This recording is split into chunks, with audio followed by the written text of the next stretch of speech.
E aí me interessa a área dessa região que parece uma estrela, só em homenagem ao nosso governo, eu vou pintar essa estrela de vermelho. Espero que não chegue o vídeo lá no Ministério da Educação. Eu quero a área dessa região.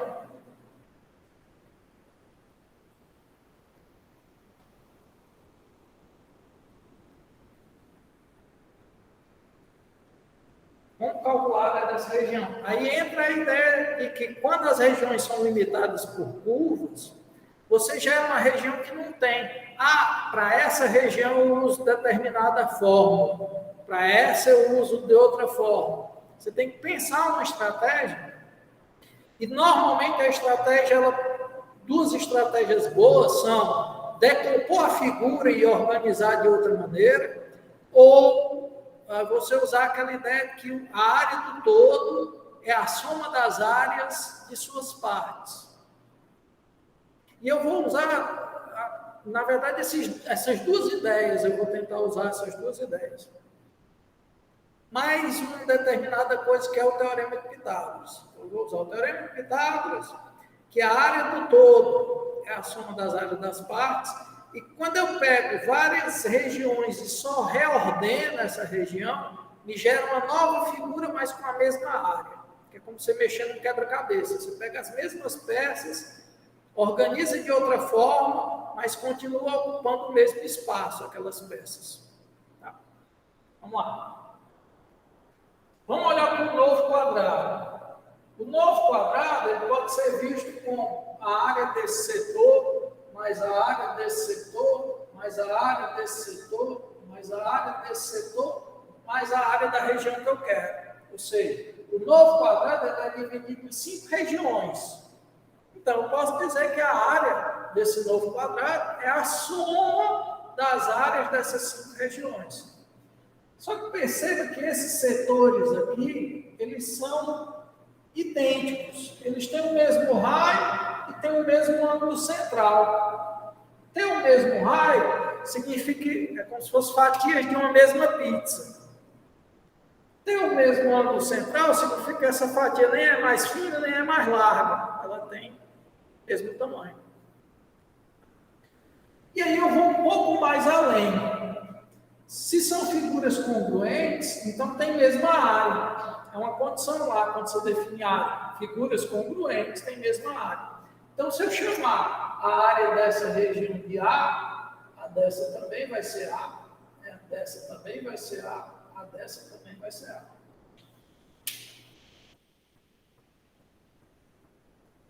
E aí eu vou chamar essa área aqui de S.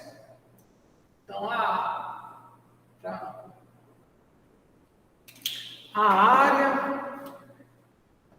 área do novo quadrado vai ser S, que é a região que eu quero, mais 4 vezes essa área A. Só que percebe que o resultado eu quero em função dessa medida aqui, ó, do quadrado anterior. Então, eu preciso saber quanto é essa área do novo quadrado, preciso saber quanto é esse 4A para poder descobrir o S. Senão, fica uma equação mais incógnitas do que o que eu consigo determinar. Então, vamos lá. Como é que eu posso descobrir quem é a área do novo quadrado? Se eu descobrir quanto é o lado, como é que eu posso descobrir o lado desse novo quadrado? Pitágoras. Pitágoras, um desses 4 triângulos que são congruentes. A sobre 2, A sobre 2, ângulo reto. Só pegar Pitágoras um desses triângulos retângulos, você descobre essa medida x. Então, x ao quadrado vai ser quadrado de A sobre 2 mais o quadrado de A sobre 2. Vai ficar A ao quadrado sobre 4 mais A ao quadrado sobre 4. Então, 2 vezes A ao quadrado sobre 4. E aí eu não vou simplificar, Justamente, eu vou simplificar. X ao quadrado vai ser igual a ao quadrado sobre 2. Eu não ia simplificar, porque eu ia tentar descobrir quanto era x. Só que eu não quero saber quanto é x. Porque eu vou precisar do x para quê? Para calcular a área desse novo quadrado. Eu não vou elevar ao quadrado. Então, para que tirar a raiz quadrada se depois eu vou ter que elevar ao quadrado de novo? Então, isso aqui já me dá a área do novo quadrado. A área do novo quadrado seria x ao quadrado. E eu acabei de descobrir que x ao quadrado é a ao quadrado sobre 2. Ou, eu acabei resolvendo aquilo que eu tinha usado para vocês, né? Que era mostrar que esse quadrado aqui tem metade da área do quadrado original. Essa é a ideia algébrica. Existe a ideia geométrica. Pensa em uma outra forma de argumentar isso. Tá, mas eu preciso escrever isso aqui em função de área. Aí tem vocês conhecem aqui o raio, sabe o ângulo central. Então, você podia calcular a área desse setor e multiplicar por 4. Só que eu queria que você percebesse o seguinte: se eu juntar esses 4 pedaços aqui, isso vai dar aqui figura. 90, com 90, com 90, com 90, vai me dar um setor de 360 graus, ou seja, vai me dar um círculo. Então, 4A aqui é a área de um círculo. De raio quem? Metade de x. Aqui, ó, eu podia imaginar sendo a área de um círculo. Π vezes metade de x ao quadrado. Onde que eu estou chamando de x é o lado do novo quadrado. X é o lado de S, P, que é.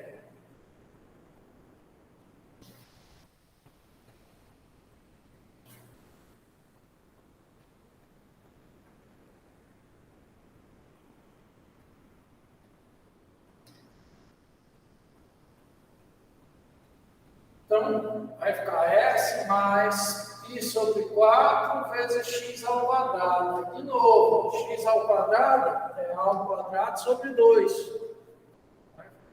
Ao quadrado sobre 2 igual a S mais π sobre 4, que multiplica ao quadrado sobre 2. Aí eu posso isolar o que eu quero. Isso que está somando passa diminuindo. Então, vai ficar ao quadrado sobre 2 menos π sobre 4 ao quadrado sobre 2. Isso aqui vai ser o valor da área S. Soma de produtos, no caso, a diferença, né? A diferença nada mais é do que uma soma por um número negativo. Soma de produtos com fator comum. Aí você diz, mas aqui não é um produto. Claro que é, só você imaginar que está multiplicado por 1. Um produto mais outro produto, fator comum, a ao quadrado sobre 2. Então, eu poderia tirar o a ao quadrado sobre 2. Só que normalmente não se faz isso. Você tira o a ao quadrado, que é a parte dos comprimentos. O resto vai virar constante. Então, se eu tirar o a ao quadrado em evidência, vai ficar aqui 1/2 menos π sobre 8. E multiplica a ao quadrado. Então, essa é a área em destaque. E dá para a gente fazer uma certa estimativa. Então, você está dizendo que a área em destaque ela é uma fração da área do quadrado original, porque a ao quadrado é a área que você tem tudo. Que fração? Se você pegar o π como sendo 3, só para ter uma ideia, ou 3,16, para ter uma aproximação melhor. 3 por 8, 3 oitavos,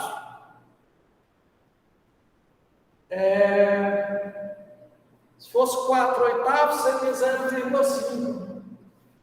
3,16. Se fosse 4 oitavos, seria 0,5. Como é 1 oitavo a menos, é 0,5 tirando 125. 0,16 por 8 dá 0,02. Então, eu podia fazer minha conta assim, ficaria 0,52 tirando 0,12, ficaria 0,40. Mas eu vou tirar ainda 5 décimos, então vai ficar 0,395. Então, isso aqui é aproximadamente 39,5% da área total. Tá? Então, é isso que essa constante está querendo dizer. É uma certa parte dessa medida aqui. Que é essa medida? A ao quadrado é a área do quadrado do lado A. Então, de uma certa maneira, você pode visualizar como sendo uma certa fração do total. Só que o pessoal olha para as expressões e acha que isso aqui é um número muito complicado, que ele não tem a menor ideia de que número é esse. Dá para você ter uma ideia sem usar a calculadora. Só fazendo algumas contas com aproximação. Tá? Então, eu consigo ter uma ideia que aquilo dá aproximadamente 39,5%. Serve, inclusive, para você avaliar se a tua conta está correta ou não está correta. Se você sabe que isso aqui é metade da área do quadrado original, essa região central tem que fazer reduzir isso. Então, se quando você fizer uma aproximação desse 70% da área do quadrado todo, aí você dizer, opa, tem um erro aí. Como é que essa região aqui está dentro de uma outra região que é a metade do todo? Então, tem que dar menos do que a metade. Mas, muitas vezes, o que é que acontece? O aluno faz uma conta não porque ele quer resolver aquilo ali, porque ele quer acertar o que o professor... Ele faz a conta imaginando assim, o que é que o professor quer que eu faça a conta aqui? Esse é o caminho que normalmente leva para o fracasso. Se você não assume aquela atividade como algo que você tem que fazer, que você quer descobrir, você faz de qualquer forma. E isso acontece na escola, mas vai para fora da escola. Quando você trabalha numa empresa e o cara te manda fazer algo, você acha que aquilo você só vai fazer porque a pessoa mandou, você faz de qualquer jeito. Você não toma a responsabilidade de fazer da melhor forma possível. E quando alguém faz algo de qualquer jeito, a probabilidade de sair ruim, de dar errado, de dar muito errado é grande. Então, se você quer ser um bom profissional, você tem que, quer que seu aluno também seja, em qualquer área que ele for, você tem que começar a estimular que ele faça as coisas assumindo a responsabilidade por aquilo, como se fosse uma pintura, uma obra de arte que ele vai assinar ali, ele vai botar o nome dele. Se a pessoa faz um desenho e vai botar o nome dele imaginando que aquilo vai ficar exposto, você tenta fazer da melhor forma possível. A não ser que você seja um sem vergonha, né? Não estou ligando para nada, não.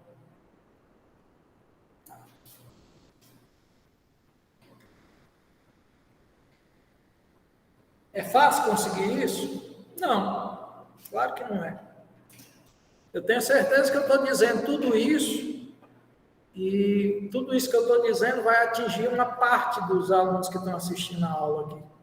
Uma outra parte vai dizer, isso é besteira, Eduardo está enrolando a aula.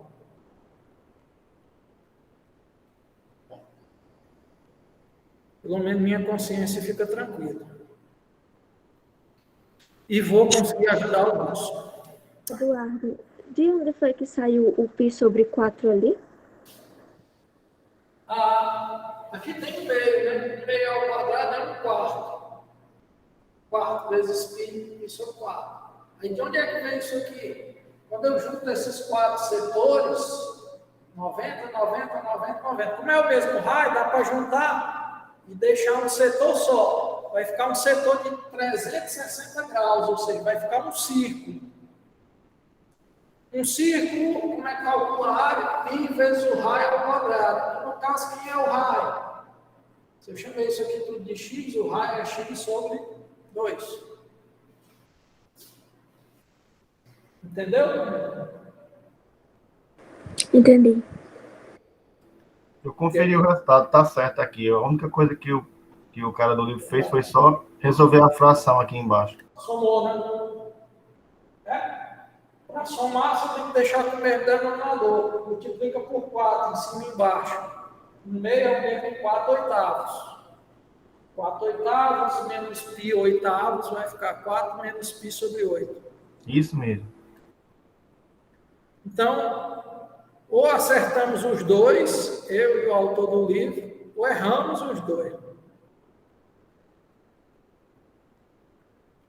E aí você já deveria estar numa situação de que não está certo porque está no livro, ou não está certo porque o professor fez assim. Está certo porque eu entendi e sei que todos os procedimentos estão corretos. Enquanto você ainda está dominando um certo assunto, você sente uma certa insegurança. Você faz os exercícios e olha a resposta para ver se acertou. Mas uma vez que você começa a dominar aquilo, se você está seguindo todos os passos corretos e está tendo cuidado de fazer as contas corretas, espera-se que você chegue no resultado correto e que você fique tranquilo com sua consciência. Eu costumo dizer o seguinte: eu posso errar nas contas? Claro. Eu erro várias vezes.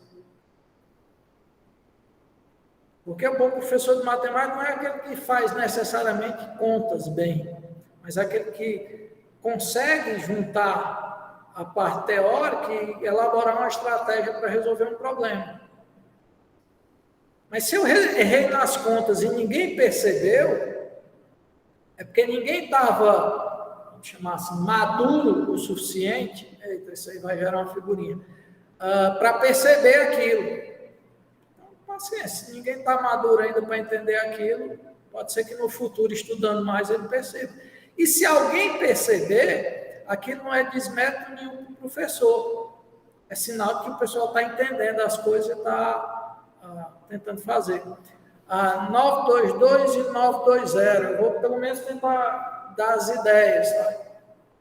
Camila está pegando duas questões ali. 922 e 920.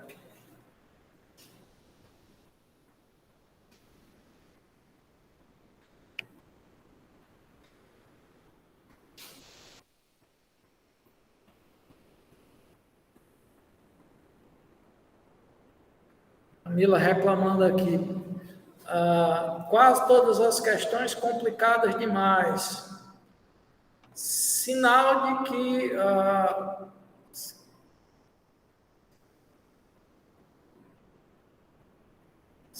que precisam do professor de matemática. Se fosse fácil demais, ninguém ia precisar. Então, você vai ser um profissional que vão precisar de você.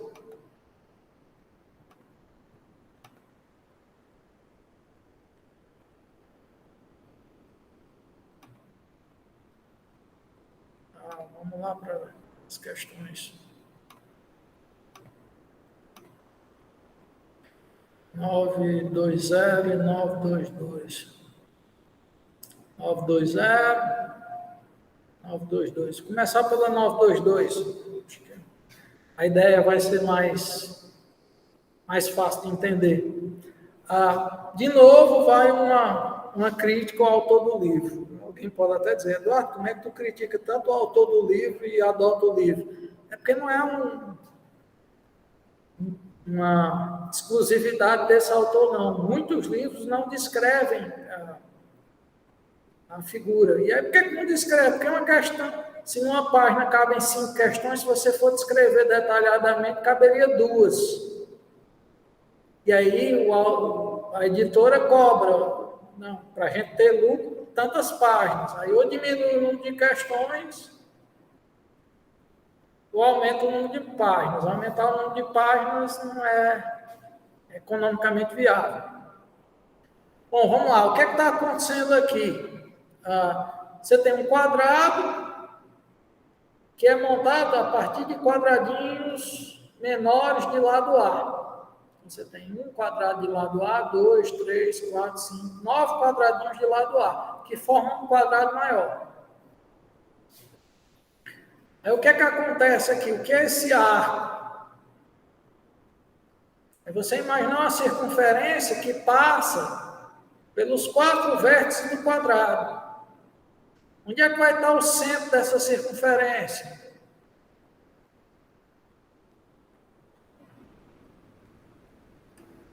No meio do quadrado. Por quê? Porque se você traçar aqui as diagonais, vai dar o encontro aqui, que é justamente o raio. E mais ainda, imaginando que existe essa circunferência que passa pelos 4 vértices, primeiro você teria que mostrar que ela existe. Imaginando que existe, como essas cordas têm mesmo tamanho, esses arcos vão ser arcos congruentes. A circunferência toda é um arco 360. Se é dividido em 4 arcos congruentes, então cada arco vai ser 90. Então o ângulo tem que estar olhando para esses lados. O centro tem que estar olhando para esses lados segundo um ângulo reto. Esse ângulo reto ele surge justamente quando você traça as 2 diagonais do quadrado, que tem que ser perpendiculares, né? Então o centro do quadrado vai ser o centro dessa circunferência que passa pelos 4 vértices. Aí esse trecho aqui é o que a gente chama de segmento circular, que vai ser o mesmo, porque é delimitado por um segmento linear que é do mesmo tamanho. Então esse segmento circular é idêntico a esse, que é idêntico a esse, que seria idêntico ao outro, estaria aqui, ó.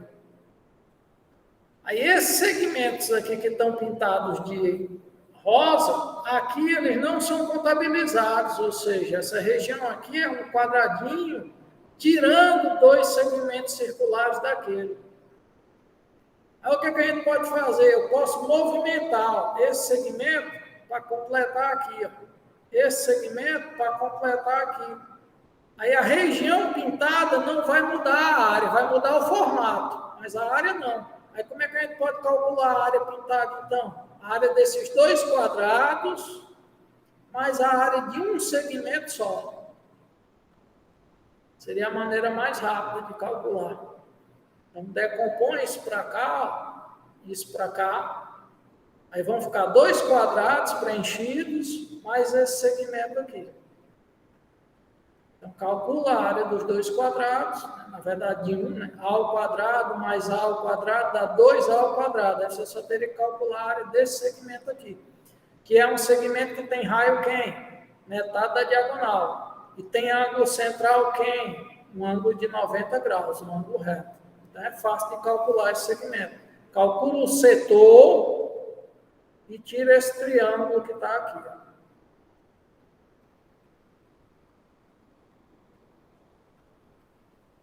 Então, essa é uma maneira.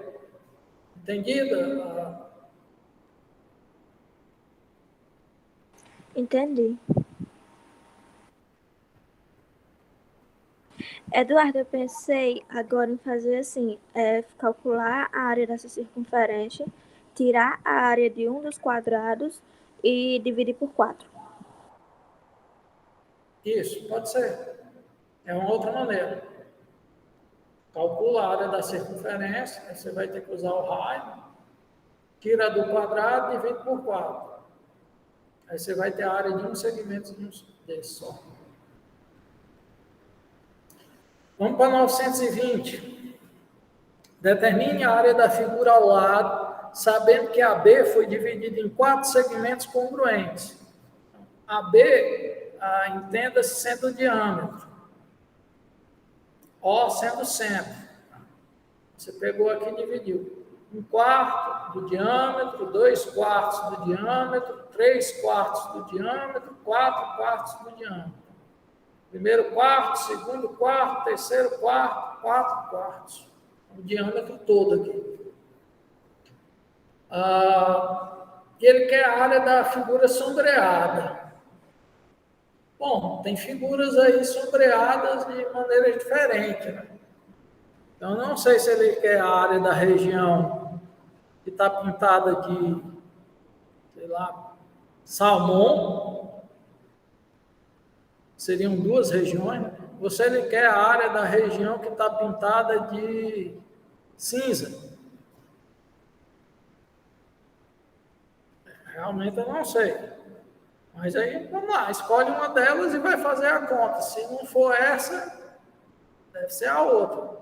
Vamos imaginar que a região está pintada de cinza, que ele quer a área. Como é que a gente pode calcular a área da região que está pintada de cinza?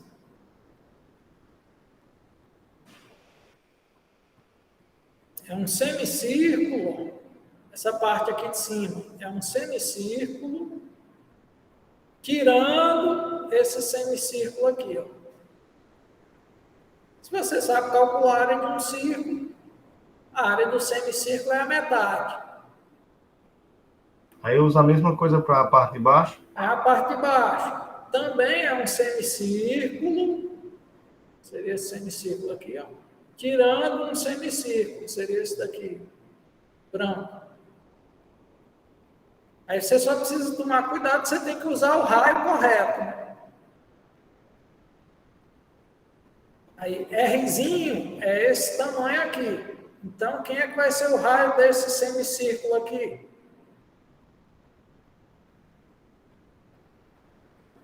Metade de Rzinho. Desse outro aqui, ó. Bom, o diâmetro vai ser 2Rzinho, então o raio vai ser Rzinho.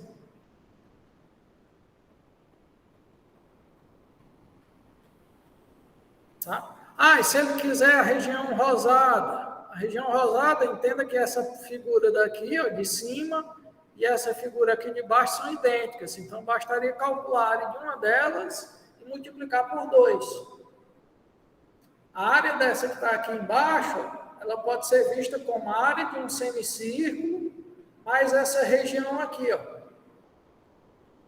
Essa região aqui nada mais é do que um semicírculo maior, de diâmetro AB, tirando esse semicírculo intermediário aqui.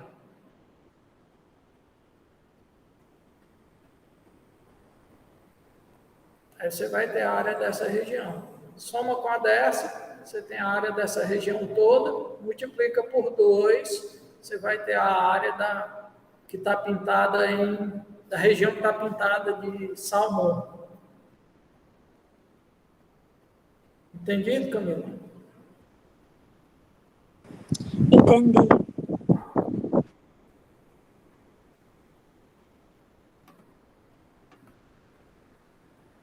Bom, espero ter ajudado, tá?